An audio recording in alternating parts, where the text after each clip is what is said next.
बोलिए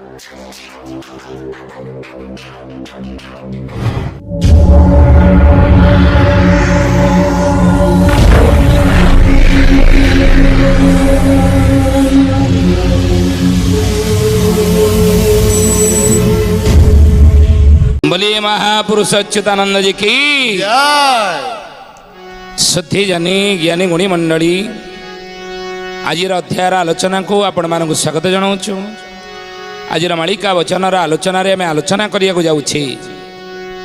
आज को 600 वर्ष तले उत्कलीय पंच सखा अच्युत आनंद जसवंत जगन्नाथ बलराम जो पंच सखा माने कलिजुगर भविष्यत को लक्ष्य करी जो भविष्यत बाणी कर दी जाइछंती तांकर शिष्य प्रशिष्य निकटरे एवं सेई भविष्यत बाणी भितरु गोटिए शिवकल्प नवखंड निर्घंट ये ग्रंथ होची अन्यतम।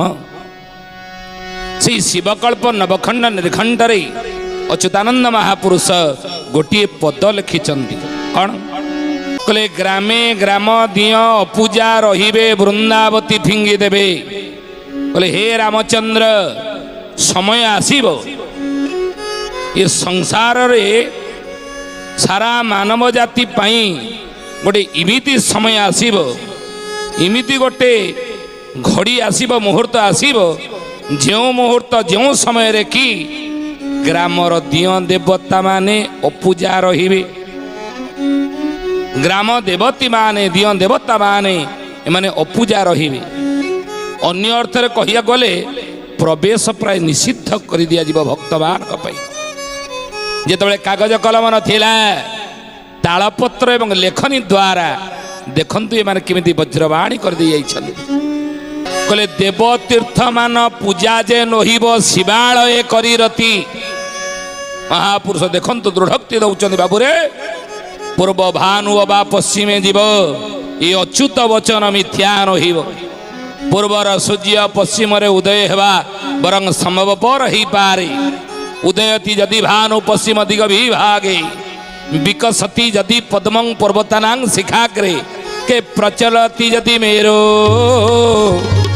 शीततं जाति वह्नि नटलति खलु वाक्यं सज्जनानां कदाचित् उदयति कले उदित हुअन्ति भानु कले सूर्य यदि पूर्व छाड़ी पश्चिम दिगरे उदय हुअन्ति हाँ ये तो संभव हुए तो ही पारे उदयति यदि भानु पश्चिम दिग विभागे विकसति यदि पद्मं पर्वतानां शिखाग्रे पद्म पर्वत शिखर रे फुटिबा हुए तो समय क्रमे ये संभव ही पारे आज मध्य हेउछि प्रचलति यदि मेरु शीततं जाति वह्नि प्रचलति कहले यदि चल प्रचल हुअन्ति प्रचलति यदि मेरु कहले पहाड़ ये मेरु पहाड़ ये चल प्रचल हवा हुए तो समय क्रमे ये असंभव संभव हुए तो ही पारे शीततं जाति वह्नि वह्नि कले अग्नि से उताप प्रदान करिवा छाड़ी हुए तो समय क्रमे ये शीतलता प्रदान करिबा संभव ही पारे किंतु नटलति खलु वाक्यं सज्जनानां कदाचित् कले सज्जन मानकर साधु मानकर महत पुरुषंकर बा महापुरुष मानकर ई जो वाक्य वज्रवाणी भविष्यतर वाणी ये केवल मिछ हुए ना ये केवले मिछ हेब नाही से हरिदास कही टलिब नाही जे कथा निश्चय होइब दिने टाकी रही भरोसा करी भगत माने ये कथा केबे टलिब नाही निश्चित घटिब जहा कि आमे माने सब भविष्यत कलिजुगर भविष्यत को लक्ष्य करी कहूछु आगु को समय आसीबो विज्ञान मिछ द्वाही देई आधुनिकतार चाकचक्य भितरे आध्यात्मिक मनीष पछरे पकई दब जहा फल कि जुक्ति करी कहबो ये जो मंदिर ये तो मनीष तैयारी करछि ये जो मूर्ति तो मनीष तैयारी करछि ना ये तो मनीष कृत ना ये कौन केबे कथा कहबो पत्थरर मूर्ति ये जो काठर मूर्ति ये जो दिय देवता ये कौन केबे कथा कहबे कि ନା ଯଦି କଥା ନ କହିବେ ତାହେଲେ ପୂଜା କରିବା କ'ଣ ପାଇଁ? ସମୟ ଆସି ମହାପୁରୁଷ ଲେଖିଛନ୍ତି ମାନେ ସେ ସମୟ ନିକଟ ଭବିଷ୍ୟତରେ, ହଁ ତ ଅନେକ ଜାଗାରେ ଆସିଲାଣି, ନିକଟ ଭବିଷ୍ୟତରେ ସେ ସମୟ ନିଶ୍ଚିତ ସମସ୍ତଙ୍କ ଆମେ ଦେଖିବା ଆସିବ।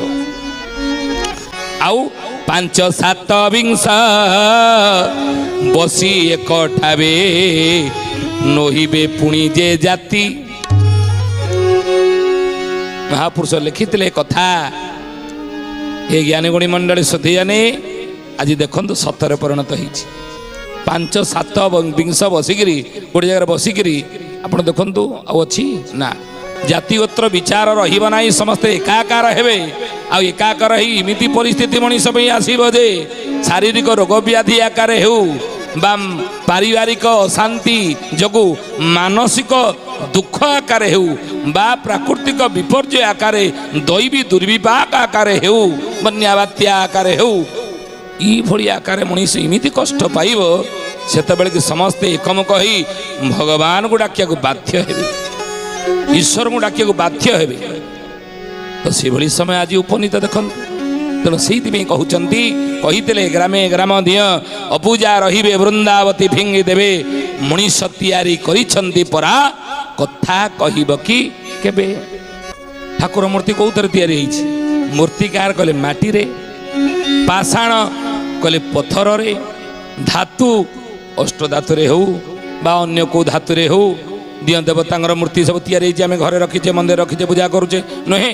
ସେଇ କଥାକୁ ଅଚ୍ୟୁତାନନ୍ଦ ମହାପୁରୁଷ ଶିବକଳ୍ପ ନବଖଣ୍ଡ ନିର୍ଘଣ୍ଟ ମାଳିକାରେ କହିଲେ, କଳିଯୁଗରେ ଦେଖିବ ଏମିତି ସମୟ ଆସିବ, କଳିଯୁଗର ମଣିଷ ବିଜ୍ଞାନର ମିଛ ଦ୍ୱାହି ଦେଇ କହିବ, ମୂର୍ତ୍ତିକା ପାଷାଣ ଧାତୁ ନିର୍ମାଣ ପ୍ରତିମାକୁ ଦେଖି ଥୋକେ ଥୋକେ ବିଜ୍ଞାନକୁ କେବଳ ସବୁକିଛି ଭାବି ମଣିଷ ଯୁକ୍ତି କରି କହିବ, ବିଜ୍ଞାନୀ ମଣିଷ କହିବ ଇଏ ପାଷାଣରେ ମୂର୍ତ୍ତିକାରେ ବା ଧାତୁରେ ଯେଉଁ ମୂର୍ତ୍ତି ସବୁ ତିଆରି ହେଇଛି, ଦିଅଁ ଦେବତା ତିଆରି ହେଇଛନ୍ତି, ତାକୁ ଦେଖିକିରି ସେମାନେ କ'ଣ କହିବେ ନା ଇଏ ନ କରନ୍ତି ପୂଜା ବୋଲନ୍ତି ମନୁଜା ଗଢ଼ିଛନ୍ତି କୌତୁକେ।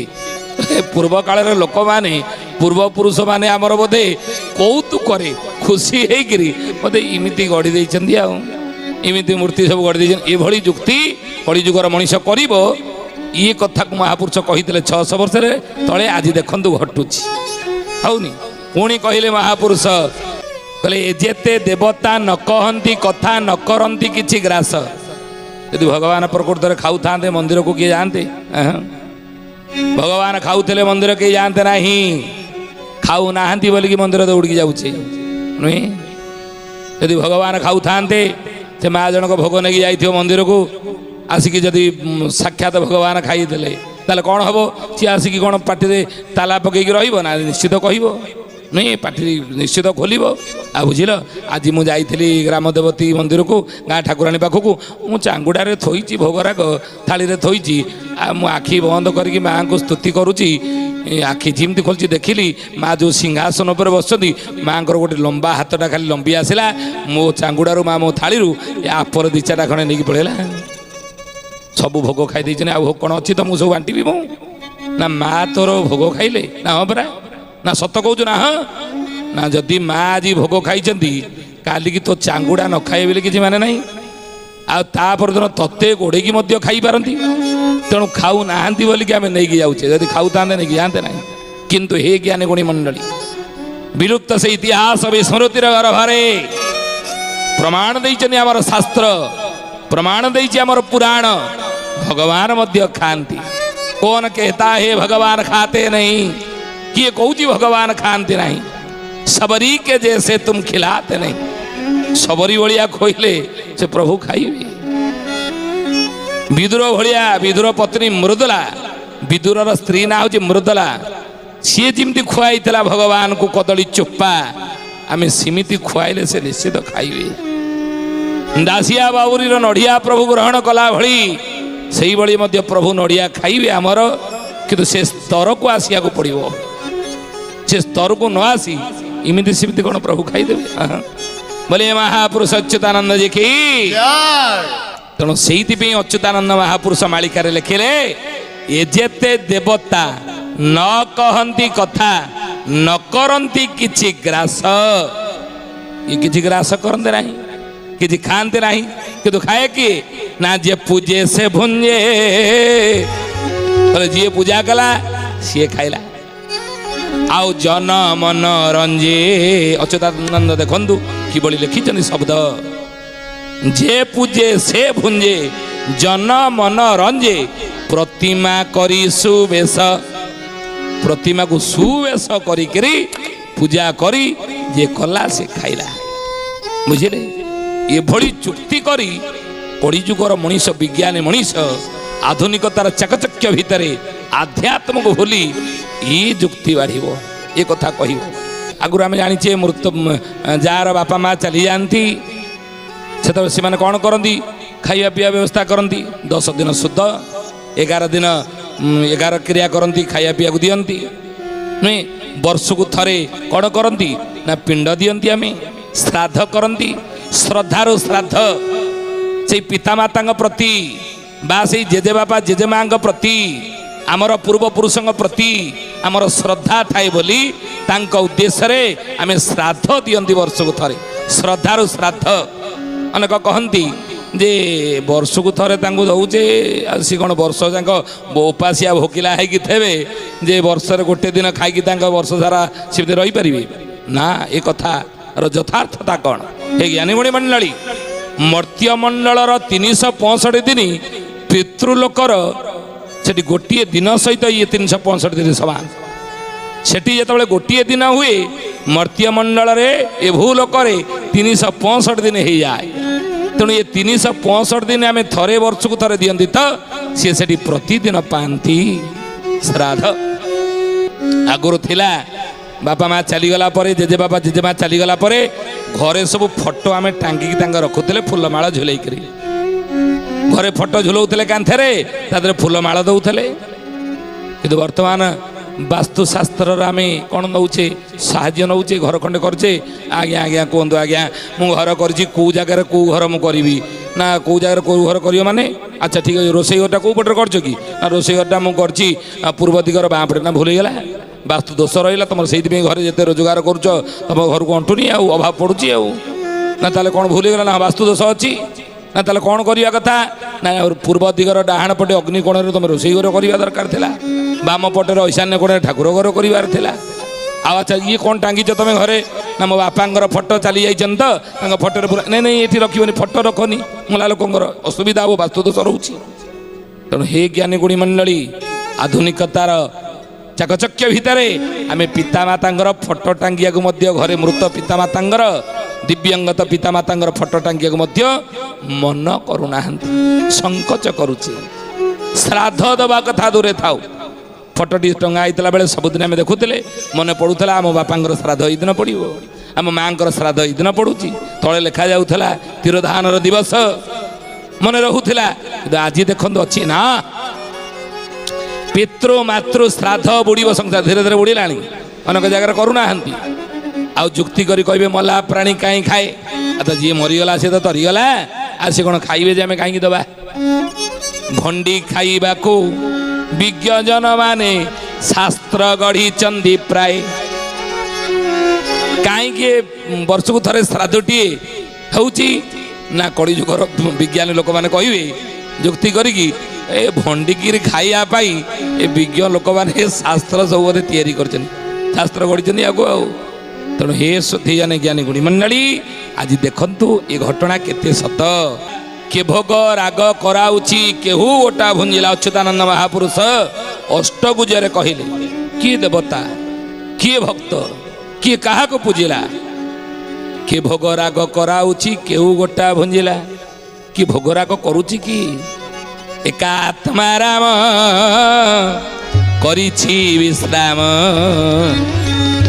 ଗୁରୁ ଶିଷ୍ୟ ମିଥ୍ୟା ଜ୍ଞାନ। ଏକା ଆତ୍ମା ରାମ ଭିତରେ ବିରାଜମାନ ହେଇ ଅଛନ୍ତି। ତେଣୁ ହେ ଜ୍ଞାନୀ ଗୁଣୀ ମଣ୍ଡଳୀ ସୁଧୀଜନେ, ଇ ସବୁ ମହାଜନ ଜେନ ଗତ ସପନ୍ଥା, ମହାଜନ ମାନେ ସଂସାର ବିଷୟରେ, ଏ ସଂସାରର ଚଳଣି ବିଷୟରେ, ମଣିଷ କେମିତି ଚଳିବ ପରିବାରରେ ସଂସାରରେ, ତା ପାଇଁ ଯେଉଁ ନୀତି ନିୟମ ସବୁ ଖଞ୍ଜିଛନ୍ତି, ତା ରିସର୍ଚ୍ଚ କରି କରି ରିସର୍ଚ୍ଚ ହିଁ ଋଷି ସେମାନେ ରିସର୍ଚ୍ଚ କରି କରି ଜାଣିଛନ୍ତି ଏଇ କାମ କଲେ ଏଇଆ ଫଳ। ତେଣୁ ଆମେ ତାଙ୍କୁ ଅନୁକରଣ କରିବା ଦରକାର। କିନ୍ତୁ ଏଭଳି ଅନୁକରଣ କରିବା ନାହିଁ ଯାହା ଆମ ପାଇଁ କ୍ଷତିକାରକ ହେବ। କିନ୍ତୁ ଆଜି ଯାହା କ୍ଷତିକାରକ ଯେଉଁ ଜିନିଷକୁ ଅନୁକରଣ କଲେ ତାକୁ ଆଜି କଳିଯୁଗର ମଣିଷ କରୁଛି। କିନ୍ତୁ ଯେଉଁ ଜିନିଷକୁ ଋଷିମୁନିମାନେ ଲେଖିଦେଇ ଯାଇଥିଲେ ଏଇ ଜିନିଷକୁ ତୁମେ ଅନୁକରଣ କର, ଆମେ ତାକୁ ଅନୁକରଣ କରୁନାହାନ୍ତି। ତାକୁ ଅନୁକରଣ ନ କରି ଯାହାକୁ ଅନୁକରଣ ନ କରିବା କଥା ସେଇ ଜିନିଷକୁ ଅନୁକରଣ ଆମେ କରୁଛେ। କ'ଣ ଅନୁକରଣ କରୁଛେ? ମନେ ପଡ଼େ ଗୋଟେ କଥା। ଥରେ ଗୋଟେ ଗଧଟି ଥିଲା, ଗୋଟେ ଘୋଡ଼ା ଥିଲା। ଏ ଗଧ ପିଠିରେ ଗୋଟେ କ'ଣ ନା ଲୁଗା ଗଣ୍ଠିଲି ବୋଝ ରଖିଥିଲା ଏବଂ ଘୋଡ଼ାଟି ପିଠି ଉପରେ ଲୁଣ ବସ୍ତାଏ ରଖିଥିଲା। ମାଲିକ କ'ଣ କରିଥିଲା ନା ଗଧ ପିଠିରେ ଲୁଗା ଗଣ୍ଠିଲି, ଘୋଡ଼ା ପିଠି ଉପରେ ଲୁଣ ବସ୍ତା ନଦୀକିରି ବଜାରକୁ ନେଇକି ଯାଉଥିଲା ବିକ୍ରି କରିବା ପାଇଁ, ହାଟକୁ ନେଇକି ଯାଉଥିଲା ବିକ୍ରି କରିବା ପାଇଁ। ଯିବା ବାଟରେ ଗୋଟେ ନଦୀଟି ପଡ଼ିଲା। ନଦୀରେ ହୁଏତ ଅଣ୍ଟାଏ ଖଣ୍ଡେ ପାଣି ଥିଲା। ତାର ମାଲିକ ଯିଏ ସେ ତାର ପଶିକି ଚାଲିଗଲା। ଗଧ ଏବଂ ଘୋଡ଼ା ଇଏ ତା ଦୌଡ଼ି ସେ ଧରିଛି। ଗଧ ଘୋଡ଼ା ଧୀରେ ଧୀରେ ପଛେ ପଛେ ଯାଉଛନ୍ତି। କିଛି ନଈରେ ଯେତେବେଳେ ପାଣିରେ ପଶୁଛନ୍ତି ଏଇ ସମୟରେ ଘୋଡ଼ାଟି ଦେଖିଲା ତା ପିଠି ଉପରେ ଲୁଣ ବସ୍ତା ରଦା ଯାଇଛି, ଓଜନିଆ ହେଉଛି। ତେଣୁ ସେ ଚିନ୍ତା କଲା କରିବି କ'ଣ। ଧୀରେ ଧୀରେ ପାଣି ଭିତରେ ଦବିଗଲା ବେଳକୁ ଲୁଣ ବସ୍ତା ସବୁ ପାଣିରେ ମିଳେଇ ଯାଇକି ହାଲୁକା ହେଇଗଲା। ଗଧ ପଚାରିଲା କହିଲା ଘୋଡ଼ା ଭାଇ ଆଉ କ'ଣ ହେଇକିନା ଭଲ ଭାବରେ ତୁମେ ଟିକେ ସୁସ୍ଥ ଦେଖାଯାଉଛ, ଖୁସି ଦେଖାଯାଉଛ? ନା ନାଇଁ, ଏ ଯେଉଁ ଲୁଣ ବସ୍ତାଟା ଥିଲା ମୁଁ ପାଣିରେ ବୁଡ଼ିଗଲି ତ ଟିକେ ହାଲକା ହେଇଗଲା। ଗଧ କହିଲା ମୁଁ କାହିଁ ଛାଡ଼ିବି ସେ କଥା, ମୁଁ ତାକୁ ଅନୁକରଣ କରିବା ଦରକାର। ବୋକା, ସିଏ ମଧ୍ୟ ପାଣିରେ ବୁଡ଼ିଗଲା। ଯେମିତି ଟିକେ ପିଠି ବୁଡ଼େଇ ଦେଇଛି, ଲୁଗା ଗଣ୍ଠିଲି ଥିଲା ଓଦା ହେଇଯିବା ଫଳରେ ସେ ଆହୁରି ଓଜନିଆ ହେଇଗଲା। ତେଣୁ ହେ ଜ୍ଞାନୀ ଗୁଣୀ ମଣ୍ଡଳୀ ସୁଧୀଜନୀ, ଆଜି କଳିଯୁଗର ମଣିଷ ଏଇ କାମ ଆମେ କରୁଛେ, ଅନୁକରଣ, ଅନ୍ୟକୁ ଅନୁକରଣ କରୁଛେ। ଏ ଅନୁକରଣ ଅନୁକରଣ। ଜଣେ ଯଦି ଗୋଟେ ମେଣ୍ଢା ପଢ଼ିଲା ଆମେ ସମସ୍ତେ ସେଇ ଖାଲରେ ପଢ଼ିକିରି ଯିବା। କିନ୍ତୁ ସାଧୁସନ୍ତଙ୍କର କଥାକୁ ଅନୁକରଣ କଲେ ନାହିଁ, ମାନିଲେ ନାହିଁ, ଯାହାର ପରିଣାମ ଆଜି ଆମେ ଭୋଗୁଛେ, ଦୁଃଖ କଷ୍ଟ ବିପଦ ଆକାରରେ ଭୋଗୁଛେ। ଆଜି ତ ସମୟ ହେଇଛି ହେ ଜ୍ଞାନୀ ଗୁଣୀ ମଣ୍ଡଳୀ, ଆସନ୍ତା ଅଧ୍ୟାୟରେ ବିଷୟକୁ ଆମେ ଆଲୋଚନା କରିବା। ତ ଆସନ୍ତୁ ଆଜି ପାଇଁ ବାଣୀକି ବିରାମ ଦେବା, ପୁଣି ଆସନ୍ତା ଅଧ୍ୟାୟରେ ଭେଟ ହେବା। ରହୁଛୁ। ହରି ଓମ୍। ଶାନ୍ତି ଶାନ୍ତି ଶାନ୍ତି ସର୍ବାରିଷ୍ଟ ସୁଶାନ୍ତିରେ ଭବତୁ।